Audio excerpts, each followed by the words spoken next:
Sebuah insiden yang memicu gelombang kemarahan internasional kembali mengguncang kawasan Timur Tengah. Sebuah masjid di wilayah Israel dilaporkan dibakar oleh kelompok ekstremis, memicu ketegangan baru antara komunitas Muslim dan Yahudi yang selama ini berada dalam kondisi sensitif dan mudah meledak. Menurut laporan awal dari otoritas setempat, kobaran api pertama kali terlihat sekitar pukul 5 waktu setempat, bertepatan dengan waktu umat Muslim bersiap menjalankan sholat subuh. Warga sekitar yang terbangun akibat bau asap langsung melaporkan kejadian itu kepada petugas pemadam kebakaran. Namun, ketika tim tiba di lokasi, sebagian besar bagian dalam masjid sudah hangus terbakar, menyisakan struktur utama yang hampir runtuh. Laporan awal juga sempat menyebut adanya puluhan orang yang terbakar di dalam masjid. Namun pembaharuan informasi yang diterima redaksi menyatakan bahwa data lanjutan mengenai korban bersifat rahasia dan tidak dibuka ke publik. Sejumlah sumber lokal menyebut adanya perbedaan keterangan antara otoritas keamanan, petugas medis, dan beberapa saksi mata yang berada di sekitar lokasi saat kejadian. Hingga kini belum ada klarifikasi resmi apakah benar ada korban yang ditemukan ataukah laporan awal itu ditarik kembali karena pertimbangan keamanan. Beberapa analis menilai bahwa penutupan informasi semacam ini sering dilakukan ketika pemerintah ingin mengendalikan potensi eskalasi protes agar tidak berkembang menjadi kerusuhan luas. Sementara itu, beberapa warga Yahudi yang tinggal di sekitar wilayah tersebut memberikan keterangan berbeda. Menurut sebagian dari mereka, masjid tersebut sering menjadi tempat berkumpul kelompok yang dianggap sangat fanatik dan tertutup terhadap komunitas lain.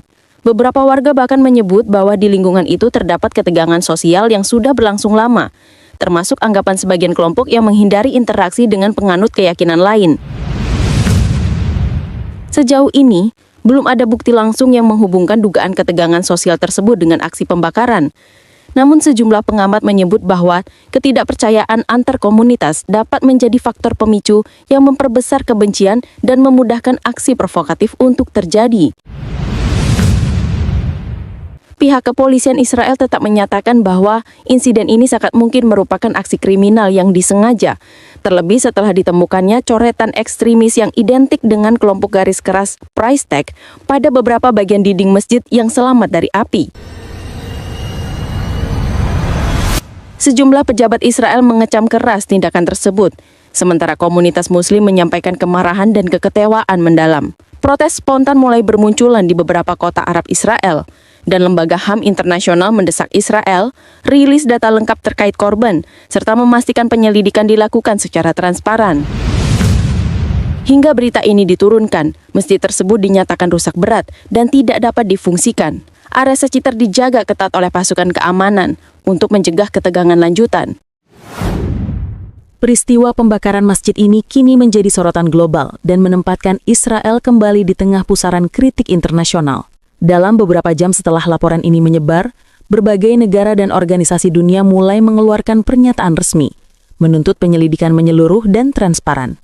Mereka menegaskan bahwa setiap tindakan kekerasan terhadap rumah ibadah, apapun agamanya, merupakan pelanggaran serius terhadap hukum internasional dan prinsip dasar hak asasi manusia. Indonesia mengecam keras pembakaran masjid tersebut. Namun komentar itu memunculkan respon beragam dari komunitas internasional.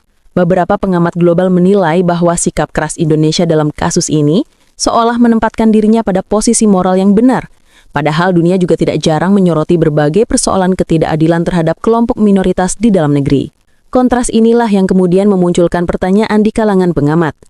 Apakah kecaman Indonesia terhadap pembakaran masjid di Israel mencerminkan kesungguhan sikap moral universal? Atau hanya muncul ketika isu tersebut berkaitan dengan kelompok mayoritas di tanah air? Pendapat ini bukan sekadar kritik, tetapi refleksi bahwa seruan keadilan tidak boleh bersifat selektif. Jika Indonesia menuntut penghormatan terhadap kebebasan beragama di luar negeri, maka dunia berharap standar yang sama juga ditegakkan secara konsisten di dalam negeri terhadap seluruh penganut agama tanpa memandang jumlah maupun identitasnya. Sikap sejumlah negara besar di Timur Tengah juga tidak luput dari sorotan. Arab Saudi, Iran, dan Qatar turut mengecam keras pembakaran masjid tersebut.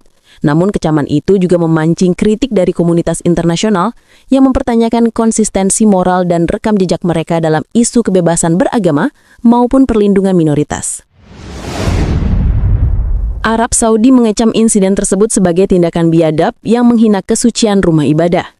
Namun, para analis mencatat bahwa kerajaan itu sendiri masih dihadapkan pada kritik terkait pembatasan ketat terhadap praktik agama non-Muslim, termasuk larangan pembangunan rumah ibadah bagi kelompok tertentu. Situasi ini memunculkan komentar bahwa kecaman Saudi terhadap Israel, meski sah secara moral, tetap berada dalam bayang-bayang pertanyaan mengenai komitmen mereka terhadap standar kebebasan beragama secara universal. Sementara itu, Iran menuduh Israel melakukan kejahatan kebencian yang terstruktur dan menyerukan tindakan internasional. Namun, pernyataan itu juga dinilai oleh sejumlah pengamat sebagai bentuk politisasi isu, mengingat Iran sendiri kerap dikritik keras oleh organisasi HAM atas perlakuan terhadap komunitas minoritas agama seperti Bahai, Kristen, dan Zoroastrian. Para pengamat menilai bahwa kecaman Iran terhadap Israel sering dibaca sebagai bagian dari rivalitas geopolitik jangka panjang, bukan semata-mata pembelaan terhadap prinsip kemanusiaan. Di sisi lain, Qatar menyampaikan kecaman melalui pernyataan resmi yang menuntut Israel memastikan perlindungan terhadap seluruh tempat ibadah. Meski begitu, sejumlah analisis internasional juga mengingatkan bahwa Qatar memiliki rekam jejak diplomasi yang seringkali bersifat dualistik, di satu sisi menyerukan perdamaian, namun di sisi lain memberikan dukungan kepada kelompok-kelompok tertentu di kawasan yang dianggap memperkeruh tegangan regional. Kritik terhadap Qatar menyoroti bahwa kecaman negara tersebut terhadap Israel sering tidak diiringi dengan konsistensi dalam menekan tindakan ekstremisme di wilayah yang mereka pengaruhi. Kritik terhadap tiga negara tersebut mencerminkan dinamika yang lebih besar. Seruan keadilan dan kecaman moral seringkali dipandang melalui lensa geopolitik, aliansi, dan kepentingan masing-masing negara. Para pengamat menilai bahwa selama kecaman internasional tidak diiringi sikap konsisten dan universal dalam memperjuangkan hak-hak minoritas, maka pesan kemanusiaan yang disampaikan akan tetap berada dalam bayang-bayang keraguan publik global.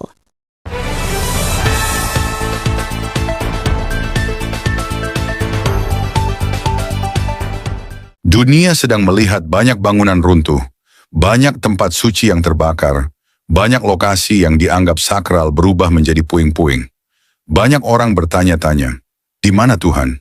Apa makna dari semua ini? Namun firman Tuhan selalu mengarahkan mata umatnya kepada satu kebenaran besar. Ketika dunia digoncang, Tuhan sedang bekerja. Ketika tempat-tempat yang disebut suci runtuh, Tuhan sedang menyingkapkan apa yang tersembunyi. Ketika bangunan-bangunan yang diagungkan manusia tidak dapat berdiri, Tuhan sedang menunjukkan bahwa hanya Dia yang layak. Ditinggikan Alkitab sejak dulu mencatat bahwa Tuhan tidak tinggal diam terhadap tempat-tempat penyembahan yang dibangun melawannya.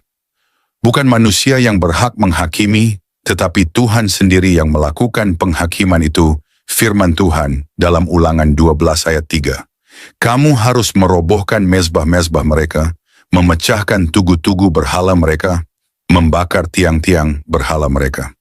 Ayat ini menunjukkan karakter Tuhan yang tidak pernah kompromi terhadap penyembahan yang menyesatkan. Dalam konteks Israel kuno, mezbah asing bukan sekadar bangunan, itu simbol pemberontakan rohani terhadap Tuhan. Dan ketika Tuhan memerintahkan kehancurannya, itu adalah tindakan ilahi untuk memurnikan tanah yang dicintainya. 2 Raja-Raja 23 ayat 11 dan 12. Yosia merobohkan mezbah-mezbah, dihancurkannya, dibakarnya menjadi debu. Ketika Raja Yosia dipenuhi roh pertobatan, respon pertamanya adalah membersihkan tanah dari segala yang menentang kekudusan Tuhan. Bukan manusia yang memulai itu, tetapi firman Tuhan yang menyentuh hati Raja Yosia, sehingga seluruh bangsa dipulihkan. Perhatikan prinsipnya. Ketika Tuhan bergerak, tempat yang tidak kudus tidak dapat bertahan. Ketika Tuhan turun tangan, mezbah asing tidak punya masa depan. Ketika Tuhan berbicara, bangunan yang tampak kokoh bisa hilang dalam sekejap. Miha 5 ayat 13. Aku akan membinasakan mezbah-mezbahmu, sehingga tempat-tempatmu tidak lagi berdiri. Ini bukan seruan manusia, ini suara Tuhan. Ini bukan ajakan kekerasan, ini deklarasi ilahi. Ini menunjukkan bahwa Tuhan sendiri yang akan menurunkan setiap tempat yang melawannya. Dan hari ini, ketika kita melihat berbagai tempat di dunia runtuh, termasuk bangunan yang dianggap suci oleh manusia, Kita tidak merayakan kehancuran itu. Kita merenungkan pesan di baliknya. Apakah Tuhan sedang menggoncang bangsa-bangsa? Apakah Tuhan sedang menyingkapkan sistem penyembahan yang tidak berasal darinya? Apakah Tuhan sedang memurnikan tanah-tanah yang sudah lama menolak terangnya? Karena Alkitab berkata, "Aku akan menggoncangkan langit dan bumi. Aku akan menggoncangkan segala bangsa." Goncangan itu bukan sekadar peristiwa politik, bukan sekadar tragedi, bukan sekadar konflik. Itu tanda bahwa Tuhan sedang mendekatkan diri kepada manusia dan menggoncang segala sesuatu yang tidak kokoh di dalamnya. Dan firman Tuhan mengingatkan, tidak semua bangunan yang disebut rumah ibadah adalah tempat kediaman Tuhan. Kadang itu hanya dinding kosong, kadang itu hanya simbol kekuasaan manusia, kadang itu menjadi benteng kebencian, kadang itu menjadi tempat di mana nama Tuhan dihina, bukan dimuliakan. Alkitab menunjukkan bahwa tempat yang tidak kudus tidak akan bertahan lama. Tuhan tidak tinggal diam terhadap penyembahan yang melawannya. Apapun bentuknya, Yeremia berkata, "Jangan percaya kepada dusta. Ini bait Tuhan, bait Tuhan. Jika tidak bertobat, tempat ini akan kutinggalkan." Ini sangat keras Tuhan berkata kepada bangsanya sendiri. Jangan pikir bangunan itu membuat kamu aman jika hati kamu jauh dariku. Jika Tuhan saja meninggalkan bait-Nya sendiri ketika umat tidak setia, bagaimana dengan tempat yang dibangun bukan baginya? Inilah pesan profetik yang harus direnungkan dunia hari ini. Ketika sebuah tempat dianggap suci tetapi berdiri menentang Tuhan, Tuhan sendiri yang akan menyingkapkan ketidakbenarannya, bukan manusia, bukan kelompok tertentu, tetapi Tuhan. Setiap kali bangunan jatuh, setiap kali tanah digoncang, setiap kali tempat yang diagungkan manusia menjadi abu, hati kita harus bertanya, apa yang Tuhan sedang tunjukkan? Apa yang Tuhan sedang bersihkan? Apa yang Tuhan sedang ingatkan kepada bangsa-bangsa? Karena goncangan dunia bukan sekadar peristiwa berita. Itu panggilan pertobatan global. Panggilan bagi setiap manusia untuk memeriksa hatinya. Apakah masih ada mezbah asing dalam hidup? Apakah masih ada tempat yang tidak kudus dalam batin? Apakah masih ada penyembahan palsu yang didiamkan? Sebelum Tuhan menggoncang bangsa-bangsa, Ia menggoncang hati manusia terlebih dahulu. Sebab Tuhan rindu memurnikan, bukan menghancurkan. Tuhan rindu menyelamatkan, bukan membinasakan. Goncangan yang terlihat di dunia hanyalah bayangan dari goncangan rohani yang sedang Tuhan lakukan. Dan mereka yang mendengar suara Tuhan akan mengerti bahwa setiap kejadian membawa pesan dari surga. Hanya yang kudus akan bertahan, hanya yang benar akan berdiri, hanya yang dibangun di atas firman Tuhan yang tidak akan runtuh.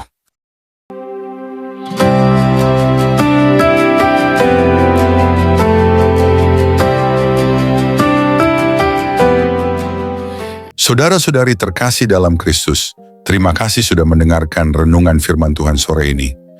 Bukan suatu kebetulan jika saudara ada di sini saat ini. Tuhan sendiri yang mengatur langkahmu, Tuhan sendiri yang mengetuk pintu hatimu, dan Tuhan sendiri yang menanamkan firman-Nya ke dalam jiwamu sore ini. Biarlah setiap kebenaran yang telah kita dengar tidak berhenti hanya di telinga, tetapi menembus hati, mengalir dalam pikiran, dan diwujudkan dalam perbuatan. Renungan ini bukan hanya perenungan, ini adalah panggilan. Panggilan untuk bertobat, panggilan untuk kembali, panggilan untuk bangkit, dan berjalan dalam kebenaran yang sejati. Karena kita tidak tahu berapa banyak sore lagi yang Tuhan izinkan untuk kita. Kita tidak tahu apakah esok masih milik kita. Tapi hari ini, sore ini, adalah anugerah yang tidak boleh disia-siakan. Mungkin ada banyak hal yang belum saudara mengerti, banyak luka yang belum sembuh, banyak doa yang belum terjawab. Tapi percayalah, Tuhan tidak pernah tutup telinga terhadap jeritan jiwa yang jujur, dan tidak pernah tutup mata terhadap air mata yang jatuh dalam diam. Tinggallah dalam kasih-Nya, berjalanlah dalam terang-Nya, dan peliharalah imanmu sampai akhir. Sore ini mungkin telah berakhir, tetapi firman yang telah tertanam dalam hati kita, biarlah itu terus tumbuh, menguatkan, menyucikan, dan membentuk kita menjadi serupa dengan Kristus. Bukan hanya hari ini, tapi sampai hari di mana kita bertemu muka dengan Dia yang kita imani. Jangan lelah melakukan yang baik. Jangan menyerah meski badai belum reda.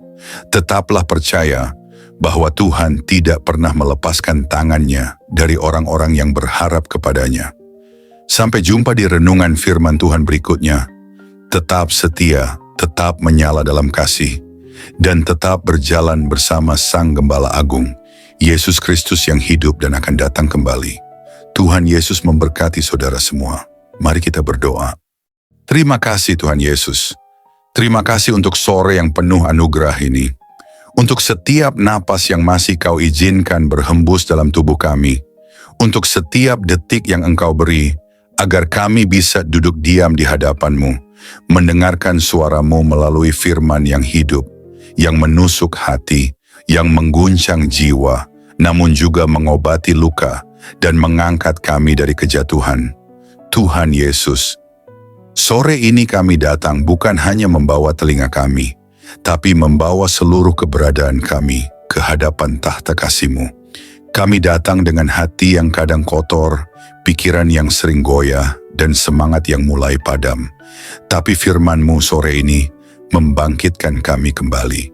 Engkau berbicara bukan hanya lewat huruf dan kata, tapi lewat roh yang menghidupkan. Kami tahu Tuhan, seringkali kami mengabaikan suara-Mu. Kami terlalu sibuk dengan dunia, terlalu sibuk mengejar yang fana, hingga lupa bahwa Engkaulah sumber kehidupan sejati.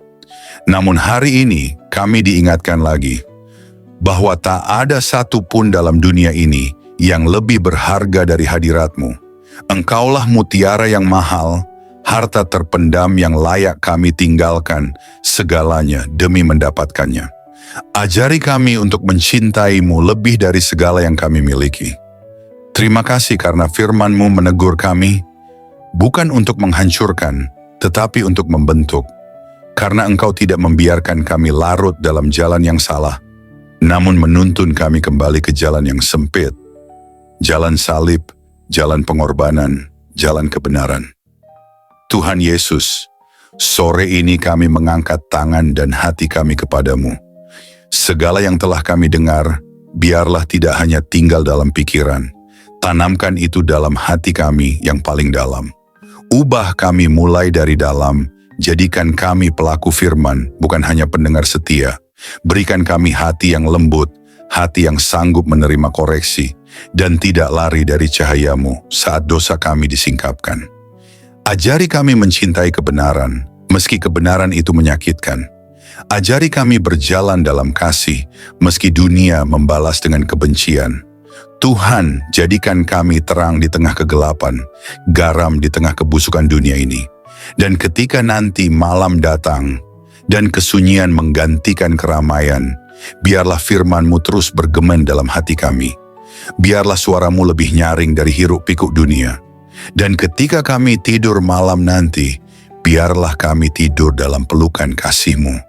Dengan hati yang sudah dipulihkan, jiwa yang sudah disegarkan, dan semangat yang kembali menyala untuk berjalan bersama-Mu besok pagi.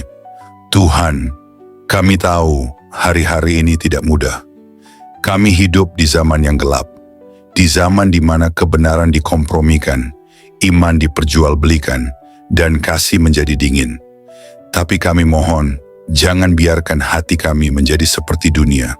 Teguhkan kami, tanamkan keberanian dalam jiwa kami. Berikan kami api dari surga yang tidak padam, untuk tetap setia sampai akhir. Kami tahu jalan sempit itu tidak mudah, tapi kami tahu Engkau menyertai setiap langkah yang kami ambil. Meskipun air mata kami jatuh, Engkau mengumpulkannya dalam kirbat-Mu. Meskipun kami berjalan dalam lembah kelam, Engkau tetap setia menggandeng tangan kami. Kami tidak sendiri, kami tidak ditinggalkan. Berkati setiap orang yang mendengar renungan sore ini, dimanapun mereka berada, apapun pergumulan mereka, biarlah kasih-Mu menjamah dan menjawab mereka satu persatu. Angkat yang tertunduk, pulihkan yang remuk, dan kuatkan yang nyaris menyerah. Sore ini, kami pulang dari hadapan firman-Mu, bukan sebagai orang yang sama, tetapi sebagai orang yang telah disentuh surga. Kami pulang dengan damai. Kami pulang dengan harapan baru. Kami pulang dengan keyakinan bahwa Engkau tetap berdaulat di atas segala hal yang tidak kami mengerti. Dan jika malam ini adalah malam terakhir kami di dunia ini, biarlah kami ditemukan tetap setia, tetap percaya, dan tetap memandang wajah-Mu. Kami rindu saat Engkau datang kembali, Tuhan. Kami rindu melihat langit terbelah, malaikat meniup sangkakala, dan Engkau turun dengan kemuliaan. Jadikan kami mempelai yang siap. Jadikan kami gereja yang berjaga-jaga. Jadikan kami umat yang tidak tertidur. Kami tidak ingin Engkau datang tiba-tiba, dan kami masih bermain-main dengan dunia. Bangunkan kami, Tuhan. Sadarkan kami, segarkan kami, dan kuduskan kami hari demi hari. Terima kasih Tuhan Yesus.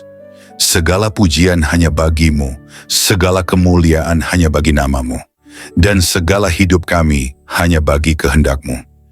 Dalam nama Tuhan Yesus Kristus, Tuhan yang hidup, Tuhan yang akan datang kembali, kami menutup renungan sore ini dengan penuh syukur dan kerendahan hati. Amin.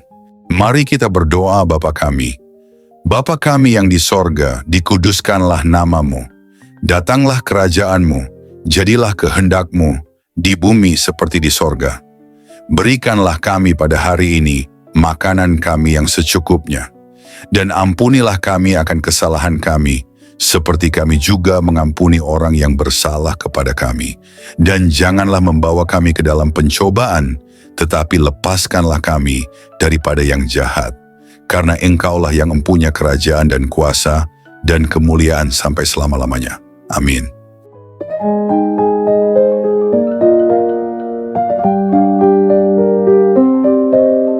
Saudara-saudari terkasih dalam Kristus, terima kasih banyak atas kesetiaan saudara-saudari mengikuti renungan firman Tuhan sore ini sampai selesai. Semoga setiap firman yang telah kita dengar, setiap pesan yang telah menyentuh hati, dan setiap doa yang telah kita panjatkan bersama, sungguh-sungguh menjadi kekuatan dan penghiburan bagi hidup saudara di hari-hari yang penuh tantangan ini. Kiranya firman Tuhan hari ini menanamkan keberanian dan keyakinan dalam hati kita semua, bahwa tidak ada keadaan yang luput dari kuasa Allah. Dalam kegelapan dunia yang semakin pekat, marilah kita tetap menjadi terang yang memancarkan kasih, kebenaran, dan pengharapan yang hanya datang dari Tuhan. Jangan pernah menyerah, sebab Tuhan berjalan bersama kita, menuntun langkah kita, dan membukakan jalan saat kita merasa terjebak dan buntu. Ingatlah bahwa di setiap pergumulan ada pertolongan Allah yang siap datang, dan dalam setiap tangisan ada penghiburan yang dari surga.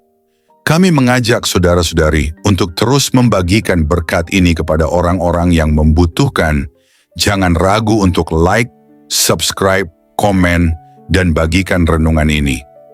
Dengan begitu, berkat firman Tuhan dapat menyebar luas, menjangkau lebih banyak jiwa yang haus akan kasih dan kebenarannya.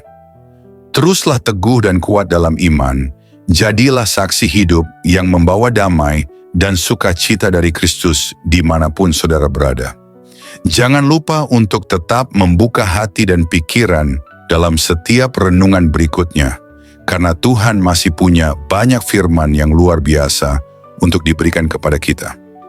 Sampai bertemu lagi di renungan firman Tuhan sore berikutnya, dengan harapan dan doa agar Tuhan selalu menyertai langkah saudara-saudari semua, melindungi, memberkati, dan menguatkan dalam setiap keadaan. Tuhan memberkati. Amin.